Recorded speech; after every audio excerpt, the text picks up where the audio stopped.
வணக்க மக்களை, நான் தான் உங்க ஜாக்சன். இது நாளைக்கு ஐபிபிஎஸ் கிளர்க் மெயின்ஸ்க்கு போற எல்லாருக்குமான ஒரு லாஸ்ட் மினிட் டிப்ஸ், ஒரு சஜஷன் வீடியோ, ஒரு டிப்ஸ் வீடியோனே வச்சுக்கலாம். ஸோ நீங்கள் என்னென்ன கொண்டு போகணும், எக்ஸாம் எப்படி அப்ரோச் பண்ணணும் அப்படின்னு தான் இந்த வீடியோவில் சொல்ல போகிறேன். அதுக்கு முன்னாடி உங்களுக்கு நம்ம ராயல் பாஸ் தேவை அப்படின்னா, வரப்போகிற பேங்க் அண்ட் இன்சூரன்ஸ் எக்ஸாம், எந்த எக்ஸாமாக இருந்தாலும் உங்களுக்கு நம்ம ராயல் பாஸ் ரொம்ப யூஸ்ஃபுல்லாக இருக்கும். ஸோ அதில் இந்த விஷயம் எல்லாமே இருக்குது. இது போக இது எல்லாமே இருக்கு. பர்ச்சேஸ் பண்ற லிங்க் டிஸ்கிரிப்ஷன்ல இருக்கு. ஸோ ஆஃபர் உங்களுக்காண்டி ஒரு நாள் எக்ஸ்டெண்ட் பண்ணியிருக்கோம். ஸோ டைரக்டா நீங்க போய் பர்ச்சேஸ் பண்ணி யூஸ் பண்ணிக்கோங்க. ஸோ என்னென்ன சார் கொண்டு போகணும் அப்படின்னு பார்த்தீங்கன்னா, prelims admit card, mains admit card, ID proof, அதோட ஜெராக்ஸ் காப்பி. ஒரு ஐடிக்கு இன்னொரு ஐடி வச்சுக்கிறது சேஃப். 2 ஐடி ப்ரூஃப், அதோட ஜெராக்ஸ் காப்பி கொண்டு போங்க. அதை மாதிரி 3 passport size photo, pen and water bottle கொண்டு போய்க்கங்க.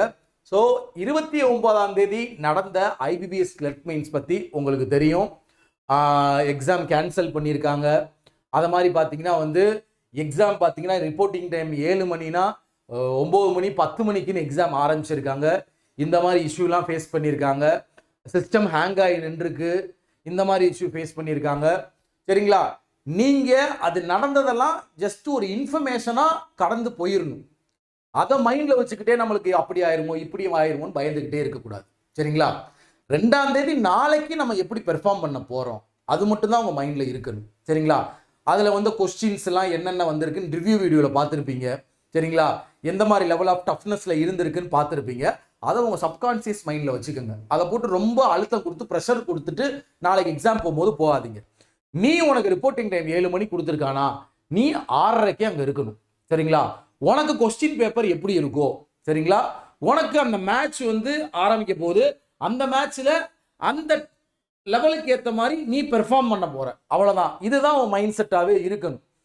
நமக்கும் அதே மாதிரி ஆயிருமோ, எக்ஸாம் நமக்கும் தள்ளி போயிருமோ, அப்படி ஆயிருமோ இப்படி ஆயிருமோன்னு மண்டையை போட்டு குழப்பிக்கிட்டு இருந்தேன்னா உனக்கு ஒரு நெகட்டிவிட்டி கிரியேட் ஆகும். அது உன்னோட எக்ஸாம் அட்டெம்ப்ட்ல பாதிப்பை ஏற்படுத்தும். இதை தான் உங்கள்கிட்ட சொல்லணும்னு நினைச்சேன். சரிங்களா? Selection of question and accuracy, இது ரொம்ப ரொம்ப ரொம்ப ரொம்ப முக்கியம். சரிங்களா? செலெக்ஷன் ஆஃப் கொஸ்டின் அக்யூரசினா உன்னை ஜெயிக்க வைக்கவே போகுது. நீங்கள் அட்டெம்ப்ட் எல்லாம் பார்த்துருப்பீங்க. சார் 70 அட்டெம்ப்ட் கொடுத்துருக்கேன் சார், 80 கொடுத்துருக்கேன் சார், 90 அட்டெம்ப்ட் கொடுத்துருக்கேன் சார். அதெல்லாம் நீ மைண்ட்லேயே வச்சுக்காது. நீ அந்த கொஸ்டின் பேப்பரோட டஃப்னஸ்க்கு ஏற்ற மாதிரி அந்த அட்மாஸ்பியரில் ப்ரெசன்ஸ் ஆஃப் மைண்டை யூஸ் பண்ணி நீ எப்படி பெர்ஃபார்ம் பண்ண போறேன்றது தான் இங்கே ரொம்ப முக்கியமே. புரிஞ்சா? கிளியரா எல்லாத்துக்குமே?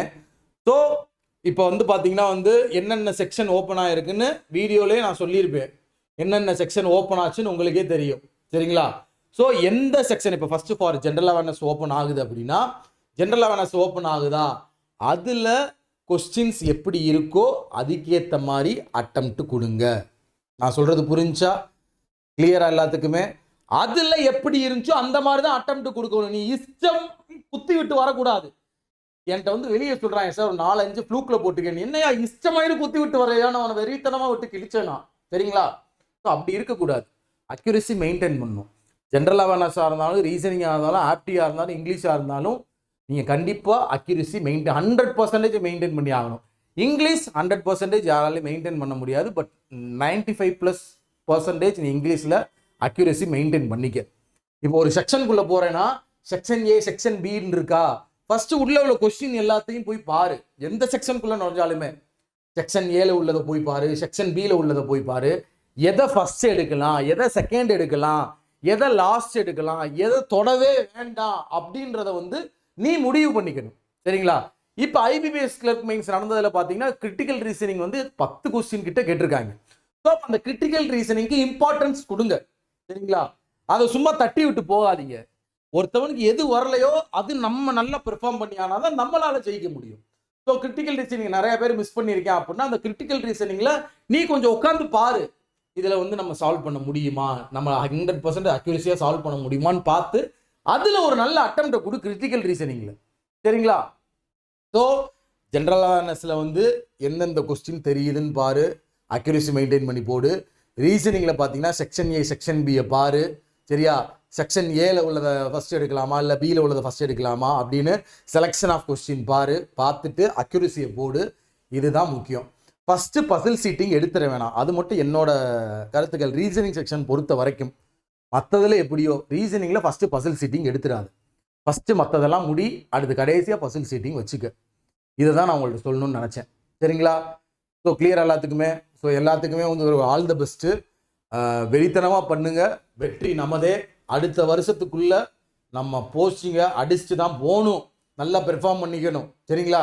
உங்களது விடப்படுது உங்கள் ஜாக்சன். மறக்காமல் ராயல் பாஸ் பர்ச்சேஸ் பண்ணிக்கோங்க. 10 10 10.